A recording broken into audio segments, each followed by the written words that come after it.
இந்த நாளின் காலை வேளையிலே ஆண்டவர் நமக்கு தருகிற வார்த்தை சங்கீதம் 37வது அதிகாரம் 23, 24 வசனங்கள். நல்ல மனுஷனுடைய நடைகள் கர்த்தரால் உறுதிப்படும். அவனுடைய வழியின் மேல் அவர் பிரியமாயிருக்கிறார். அவன் விழுந்தாலும் தள்ளுண்டு போவதில்லை. கர்த்தர் தமது கையினால் அவனை தாங்குகிறார். பாருங்க, இந்த நாளிலே ஆண்டவர் நமக்கு தருகிற அந்த விசேஷித்த வார்த்தை என்னவென்றால், எந்த மனிதன் ஆண்டவருக்கு பிரியமாய் நடக்கிறாரோ அந்த மனிதனுடைய நடைகளை கர்த்தர் உறுதிப்படுத்துகிறாராம்.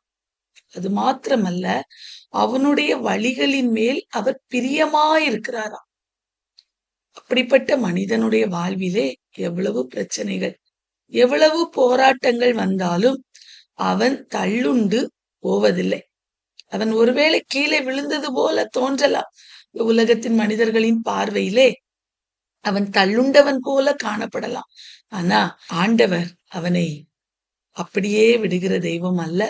அவனை தம்முடைய கையினால தாங்கி அவனை அவர் நினைத்த காரியங்களிலே அவனை ஆசீர்வதித்து ஆண்டவர் அவனை கொண்டு போக வேண்டிய இடங்களிலே அவனை கொண்டு போய் அவனை உயர்த்துகிற தெய்வமாய் காணப்படுகிறார். இந்த நாளிலே ஆண்டவர் நமக்கு தருகிற வார்த்தை இதுதான். நாம் சோர்ந்து போக வேண்டாம். ஆண்டவரை பிடித்துக் கொள்வோம். ஏன்னா நம்முடைய வழிகளை உறுதிப்படுத்துகிறவர் அவர்.